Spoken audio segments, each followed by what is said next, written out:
Ini pilot. Wow, berbatas siku.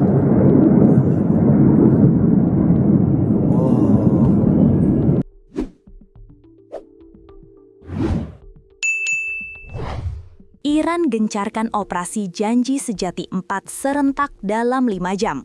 50 lokasi Israel dari Haifa hingga Galilea hancur.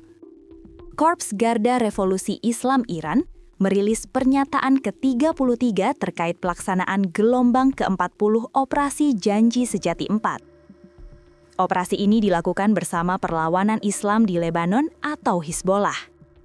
Dalam pernyataan tersebut, Iran menyebut lebih dari 50 target di wilayah Israel menjadi sasaran serangan. Serangan ini disebut menghadirkan realitas baru di medan perang bagi Israel.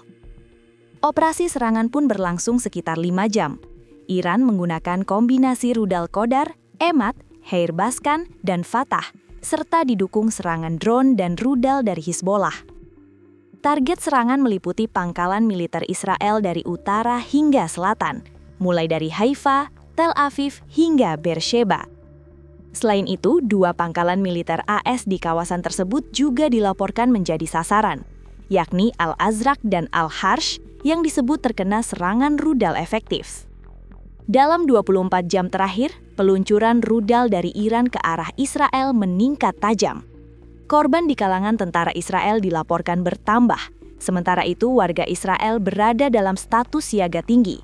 Banyak penduduk terpaksa berlindung di bunker dan tempat perlindungan. Perdana Menteri Israel Benjamin Netanyahu dilaporkan tiba-tiba muncul di hadapan publik setelah sebelumnya sempat beredar kabar bahwa dirinya tewas akibat serangan Iran. Netanyahu terlihat berdiri di antara 2 bendera Israel dan memberikan keterangan kepada media melalui sambungan video pada Kamis 12 Maret 2026 malam. Pidato tersebut menjadi penampilan pertama Netanyahu sejak perang Iran meletus pada 28 Februari. Kemunculan Netanyahu juga terjadi hampir bersamaan dengan pernyataan perdana pemimpin tertinggi Iran yang baru, Mojtaba Khamenei, di Teheran. Berdasarkan laporan kantor berita TASS, Israel justru mendapat serangan rudal dari Iran saat Netanyahu sedang menyampaikan keterangan pers. Sirena peringatan serangan udara terdengar di sejumlah wilayah Israel termasuk Tel Aviv ketika Netanyahu masih berbicara. Sebelumnya, pasukan pertahanan Israel menyatakan telah mendeteksi peluncuran rudal baru dari Iran. Deteksi tersebut membuat sistem peringatan darurat dikirim ke telepon seluler warga yang berada di wilayah tengah Israel. Meski demikian, serangan rudal Iran tersebut tidak mengganggu jalannya siaran langsung pidato Netanyahu. Dalam pidatonya, Netanyahu menyatakan kekuatan Iran dinilai tidak lagi sama setelah hampir 2 pekan mendapat serangan dari Amerika Serikat dan Israel. Menurutnya, pasukan elit Iran disebut telah mengalami pukulan yang sangat berat. Korps Garda Revolusi Islam Iran mengumumkan peluncuran gelombang ke-41 Operasi Janji Sejati 4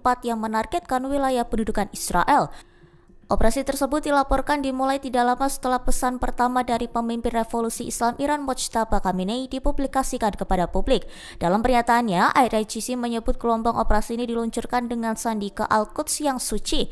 Nama sandi tersebut dipilih karena serangan dilakukan menjelang peringatan International Quds Day. Serangan itu menargetkan berbagai sasaran yang disebut sebagai target Zionis Amerika di Tel Aviv dan Al-Quds yang diduduki, termasuk pangkalan militer Amerika Serikat di kawasan tersebut. IRGC menjelaskan bahwa operasi tersebut dilaksanakan dengan meluncurkan lebih dari 10 rudal berat. Beberapa di antaranya meliputi rudal Khoramsar dengan kemampuan hulu ledak ganda, rudal Qard dengan kemampuan serupa, adapun rudal Khaybar-Shekan serta rudal hipersonik Fatah yang juga membawa hulu ledak sekitar 1 ton. Selain itu, serangan tersebut juga melibatkan penggunaan sejumlah drone penghancur. Pernyataan tersebut disampaikan IRGC pada Kamis 12 Maret 2026. Bahkan pidato perdananya, Mojtaba Khamenei menyampaikan simpati kepada masyarakat yang terdampak perang yang sedang berlangsung terhadap Iran.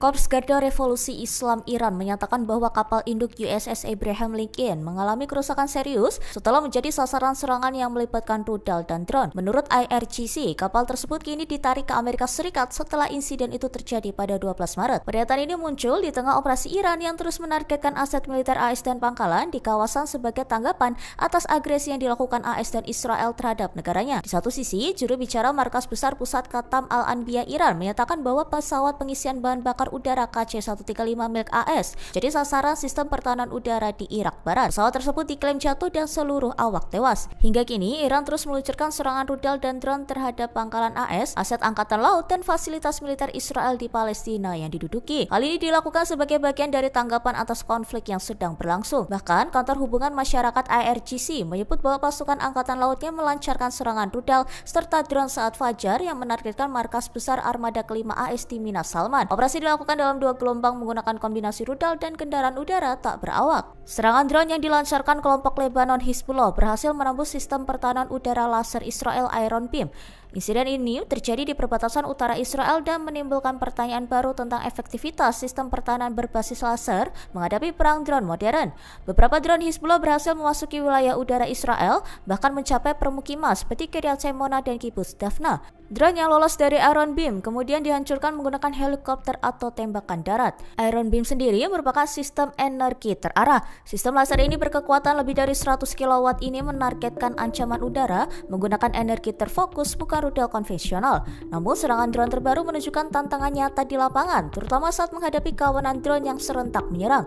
Laporan Al Jazeera pada 13 Maret menyebut puluhan drone Hizbullah menembus wilayah udara Israel, menimbulkan tekanan pada sistem pertahanan yang masih terbatas. Jumlah unit Iron Beam yang ada di wilayah utara Israel dinilai belum cukup untuk memberikan perlindungan menyeluruh. Otoritas pertahanan Israel tidak merinci lokasi maupun status operasional sistem tersebut.